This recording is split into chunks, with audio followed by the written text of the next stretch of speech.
ఆకాశవాణి జాతీయ వార్తలు చదువుతున్నది పొన్నగంటి సుధ. ముందుగా ముఖ్యాంశాలు. పౌరసత్వ సవరణ చట్టం సీఏఈ ద్వారా దేశంలోని ఏ ఒక్కరి పౌరసత్వాన్ని తొలగించడం జరగదని కేంద్ర హోంశాఖ మంత్రి అమిత్ షా స్పష్టం చేశారు.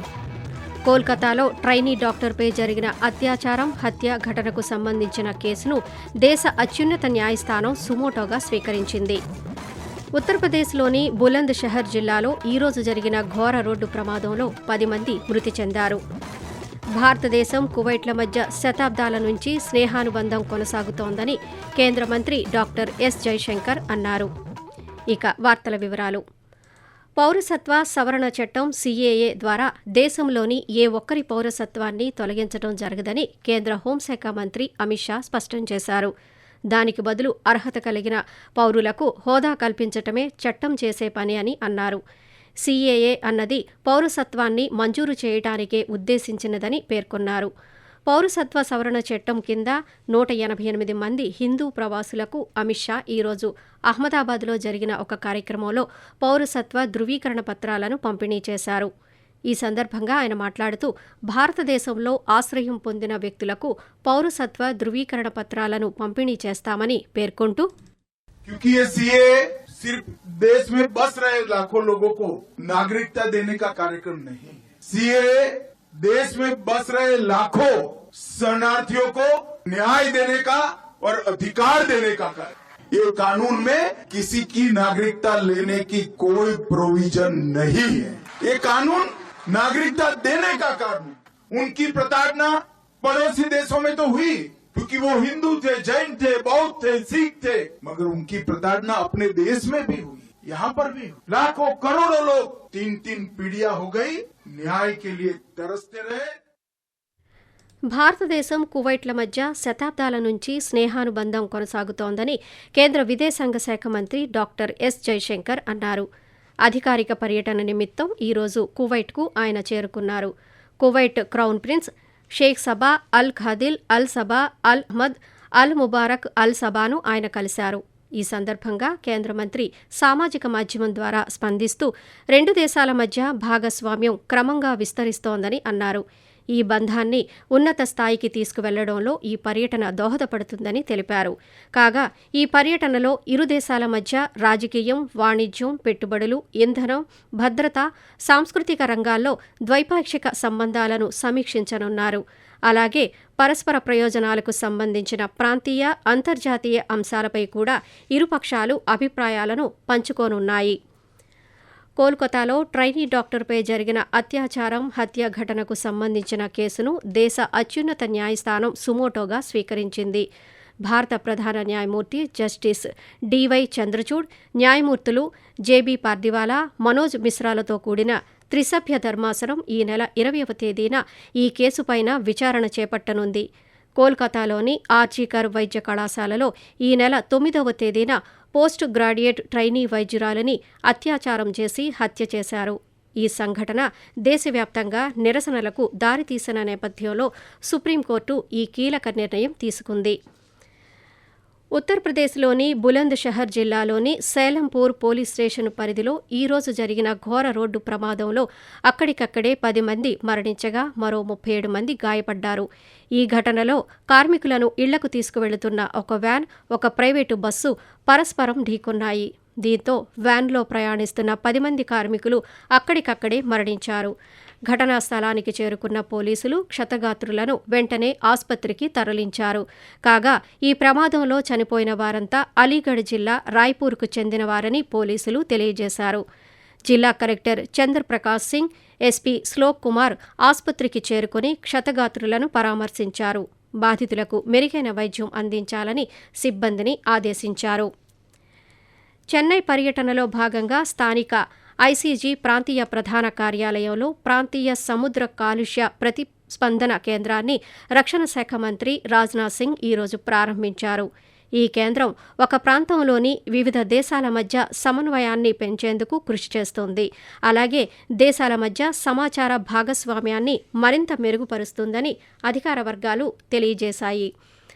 ఆకాశవాణి జాతీయ వార్తలు వింటున్నారు. నేపాల్ విదేశాంగ మంత్రి డాక్టర్ అర్జు రాణా దేవ్బా 5 రోజుల భారత్ పర్యటన నిమిత్తం ఈరోజు న్యూఢిల్లీ చేరుకున్నారు. ఈ పర్యటనలో భాగంగా ఆమె రేపు విదేశాంగ మంత్రి డాక్టర్ ఎస్ జైశంకర్తో సమావేశం కానున్నారు. భారత్ నేపాల్ మధ్య ఉన్న సుహృద్భావ వాతావరణాన్ని పెంపొందించేలా ఈ పర్యటన కొనసాగుతుందని విదేశాంగ మంత్రిత్వ శాఖ ఒక ప్రకటనలో తెలియజేసింది. దేశ సరిహద్దు గ్రామాల ప్రజలు భారత సైనికులతో కలిసి ఈరోజు రక్షాబంధన్ వేడుకలను జరుపుకున్నారు. సైనికులకు రాఖీలు కట్టి సోదరభావాన్ని చాటారు. జమ్మూ కశ్మీర్లోని భారత్ పాకిస్తాన్ అంతర్జాతీయ సరిహద్దులో కూడా రక్షాబంధన్ వేడుకలు నిర్వహించారు. సుచేత్గఢ్ ప్రాంతంలోని సరిహద్దు గ్రామాలకు చెందిన బాలికలు బోర్డర్ సెక్యూరిటీ ఫోర్స్ బీఎస్ఎఫ్ సైనికులకు రాఖీలు కట్టి తమ అభిమానాన్ని తెలియజేశారు. వ్యాక్సినేషన్ ద్వారా 2030 నాటికి foot and mouth disease FMD రహిత భారతదేశాన్ని సాధించడమే లక్ష్యంగా కృషి చేస్తామని కేంద్ర మత్స్య, పశుసంవర్ధక, పాడి పరిశ్రమల శాఖ మంత్రి రాజీవ్ రంజన్ సింగ్ తెలిపారు. ఢిల్లీలో ఈరోజు ఆయన శాఖాపరమైన సమీక్ష నిర్వహించారు. భారత ఆర్థిక వ్యవస్థకే కాకుండా రైతుల జీవనోపాధికి కూడా పశుసంవర్ధక రంగం కీలకమని ఈ సందర్భంగా పేర్కొన్నారు. పశుసంపద రంగం వృద్ధికి జంతు వ్యాధులు, ముఖ్యంగా FMD అవరోధంగా ఉందని తెలిపారు. జంతు సంబంధ వ్యాధులను నియంత్రించడం వల్ల పాల ఉత్పత్తి పెరుగుతుందని, రైతుల జీవనోపాధి పెరుగుతుందని ఆయన అన్నారు. కాగా ఈ సమావేశంలో 2030 నాటికి భారత్ను FMD రహిత దేశంగా తీర్చిదిద్దే కార్యాచరణ ప్రణాళికపై చర్చించారు. సీరో సర్వేలెన్స్ ఆధారంగా కర్ణాటక, తమిళనాడు, ఆంధ్రప్రదేశ్, తెలంగాణ, ఉత్తరాఖండ్, పంజాబ్, హర్యానా, మహారాష్ట్ర, గుజరాత్ వంటి రాష్ట్రాల్లో FMD ఫ్రీ జోన్లను ఏర్పాటు చేసేందుకు చర్యలు తీసుకోవాలని కూడా ఈ సమావేశంలో నిర్ణయించారు. వినీలాకాశంలో ఒక అరుదైన దృశ్యం ఆవిష్కృతం కాబోతున్నది. రేపు రాత్రి సూపర్ బ్లూ మూన్ ఆవిష్కృతం కానుంది. సాధారణంగా ఒక ఏడాదిలో 2-3 సూపర్ మూన్స్ ఏర్పడుతుంటాయి. బ్లూ మూన్ మాత్రం అరుదుగా ఏర్పడుతుందని అమెరికా అంతరిక్ష పరిశోధనా సంస్థ నాసా పేర్కొంది. అయితే ఈసారి మాత్రం సూపర్ మూన్, బ్లూ మూన్ కలయికలో సూపర్ బ్లూ మూన్ దర్శనం ఇవ్వబోతున్నది. పౌర్ణమి ఘడియల్లో చంద్రుడు 90% భూమికి దగ్గరగా వచ్చిన క్రమంలో సూపర్ మూన్ ఆవిష్కృతమవుతుంది. దాంతో సాధారణంగా పౌర్ణమి రోజుల కంటే సూపర్ మూన్ సమయంలో చంద్రుడు మరింత ప్రకాశవంతంగా ఉండడంతో పాటు భారీ పరిమాణంలో కనిపిస్తాడని నాసా వెల్లడించింది. సూపర్ మూన్, బ్లూ మూన్ రెండూ ఒకేసారి రావడం అరుదుగా జరుగుతుందని ఖగోళ శాస్త్రవేత్తలు పేర్కొంటున్నారు. ఈసారి సూపర్ మూన్ అనేది భారతీయులకు ఎంతో ముఖ్యమైన రాఖీ పండుగ రోజున రావడం మరింత ప్రాధాన్యం సంతరించుకుందని తెలిపారు. రాబోయే 2-3 రోజుల్లో దేశంలోని తూర్పు భాగంలో భారీ నుంచి అతి భారీ వర్షాలు కురుస్తాయని భారత వాతావరణ శాఖ IMD అంచనా వేసింది. దక్షిణ బంగ్లాదేశ్లోని అల్పపీడన ప్రాంతం రేపటికి ఉత్తర వాయువ్య దిశగా పయనించి బంగ్లాదేశ్, పశ్చిమ బెంగాల్కు ఆనుకొని ఉన్న అల్పపీడన ప్రాంతంగా మారే అవకాశం ఉందని IMD తెలిపింది.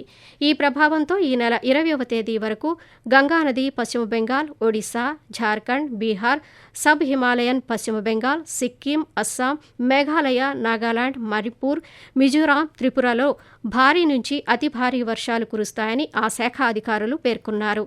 వచ్చే 2-3 రోజుల్లో కేరళ, తమిళనాడు, లక్షద్వీప్లలో భారీ నుంచి అతి భారీ వర్షాలు కురుస్తాయని వాతావరణ శాఖ అంచనా వేసింది. ఇదిలా ఉండగా ఢిల్లీలో తేలికపాటి వర్షంతో పాటు ఉరుములతో కూడిన జల్లులు ఈ వారం పొడుగునా కురుస్తాయని అంచనా వేస్తున్నట్టు IMD వెల్లడించింది. ఆకాశవాణి జాతీయ వార్తలు ముగించే ముందు ముఖ్యాంశాలు మరోసారి. పౌరసత్వ సవరణ చట్టం CAA ద్వారా దేశంలోని ఏ ఒక్కరి పౌరసత్వాన్ని తొలగించడం జరగదని కేంద్ర హోంశాఖ మంత్రి అమిత్ షా స్పష్టం చేశారు. కోల్కతాలో ట్రైనీ డాక్టర్పై జరిగిన అత్యాచారం, హత్య ఘటనకు సంబంధించిన కేసును దేశ అత్యున్నత న్యాయస్థానం సుమోటోగా స్వీకరించింది. ఉత్తరప్రదేశ్లోని బులంద్ షహర్ జిల్లాలో ఈరోజు జరిగిన ఘోర రోడ్డు ప్రమాదంలో 10 మంది మృతి చెందారు. భారతదేశం, కువైట్ల మధ్య శతాబ్దాల నుంచి స్నేహానుబంధం కొనసాగుతోందని కేంద్ర మంత్రి డాక్టర్ ఎస్ జైశంకర్ అన్నారు. ఆకాశవాణి జాతీయ వార్తలు ఇంతటితో సమాప్తం.